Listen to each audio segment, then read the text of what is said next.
everyone, and welcome to today's wellness chat. I'm going to be talking with you about the top 5 intuitive eating hacks.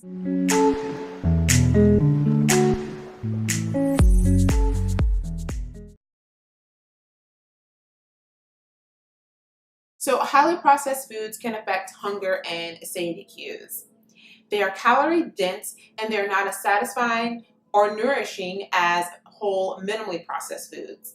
They can also aggravate digestive issues as well as inflammatory conditions. So here are some tricks that I like to try when I am really focusing on decreasing the amount of processed foods that I am consuming. So if I'm craving sweet treats, because I have a huge sweet tooth, what I like to do is I try to eat a piece of fruit first and then revisit that craving. Like, do I really want to have that candy bar? Do I really want to have that bag of Skittles or not?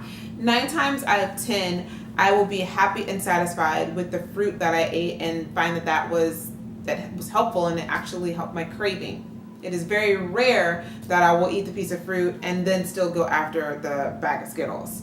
Another option that you can do to kind of increase the amount of whole, minimally processed foods that you're consuming is to have a veggie tray or a nice big tossed salad before you eat or consume dinner or even your lunch. That's another way to up the amounts of fruits and veggies that you're consuming and to get more whole, minimally processed foods in your daily nutrition. So it's pretty easy to stick and maintain to decreasing the amount of processed foods that you're eating when you're at home and you're responsible and you're totally in charge of creating and cooking your own meals. But when you're put in a situation where you have to eat with friends or family and you're in a restaurant or at a fast food place, it's not always easy, or it's easier to succumb to the desire to kind of maybe not eat the more minimally processed foods, so to speak. But I'm going to give you 2 tricks that you can utilize when you're going out to eat with friends and family that will help you choose the less processed options. So if you find yourself at any fast food restaurant or just any basic restaurant, you can always opt to, instead of doing the fries or the fried food, you can instead do a salad in place of that.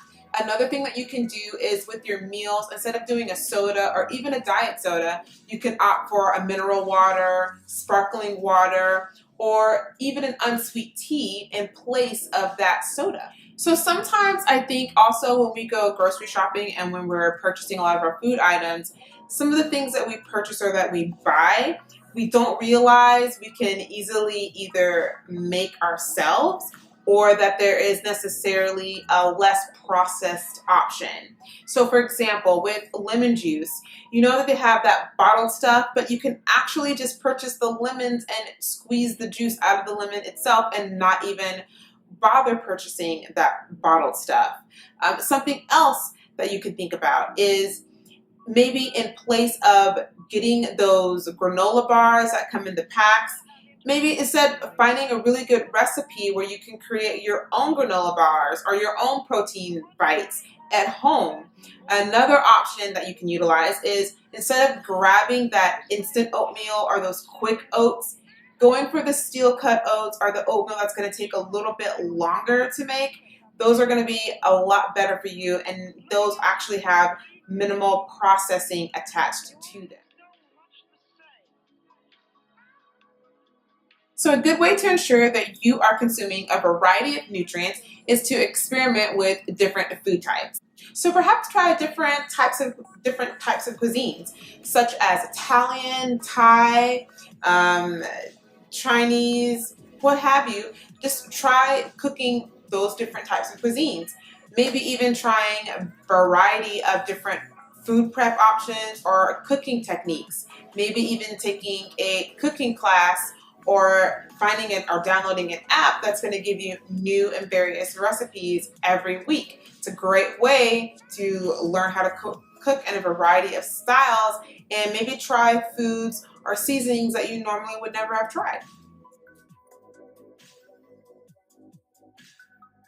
So you don't always have to resort to counting calories or weighing and measuring your food in order to control your portions or manage your weight. You can also use your hands when you are working to create meals as an easy reference guide. So just remember that your palm is going to represent your protein servings. Your fist is going to represent your vegetable servings.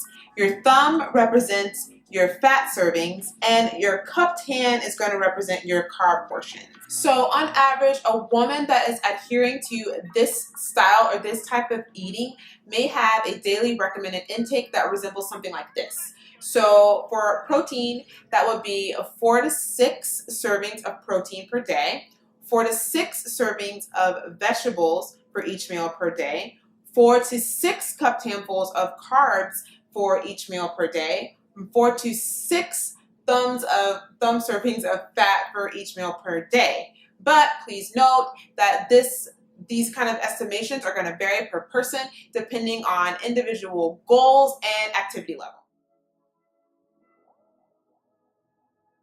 Do you eat too fast? Do you rapidly consume your meals?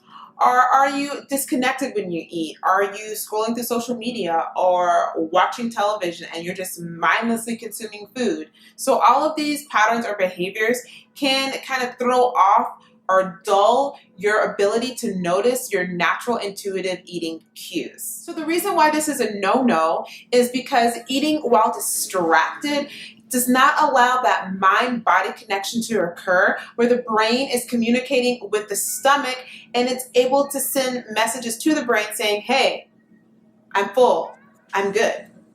So my top 3 tips on how to overcome distracted eating and become more mindful and conscious while you eat. First thing is to chew thoroughly and slowly. Allow yourself to enjoy all the flavors, all the sensations, all the textures of the food that you're eating, because this is going to ensure that you're thoroughly breaking down that food before you swallow it and send it to your stomach to digest. The second thing that I would recommend that you do is to make sure that you're not watching television, you're not scrolling through on your phone, and that you're not doing any activities such as reading that's going to take your mind away from the activity of focusing on enjoying that plate of food. So putting your fork down in between bites. This is going to help you to pace yourself, and it's also going to help you to slow down that rush pace that you kind of get into sometimes when you're hungry.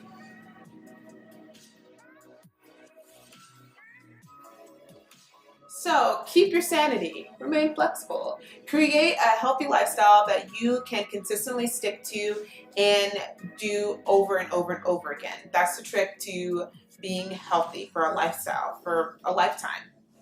But this can look one of 2 ways. The first way this can look is you can implement the 80-20 rule to focus primarily on consuming and eating healthy, whole, minimally processed foods 80% of the time, and then focusing on those more fun foods 20% of the time, are specifically for special occasions.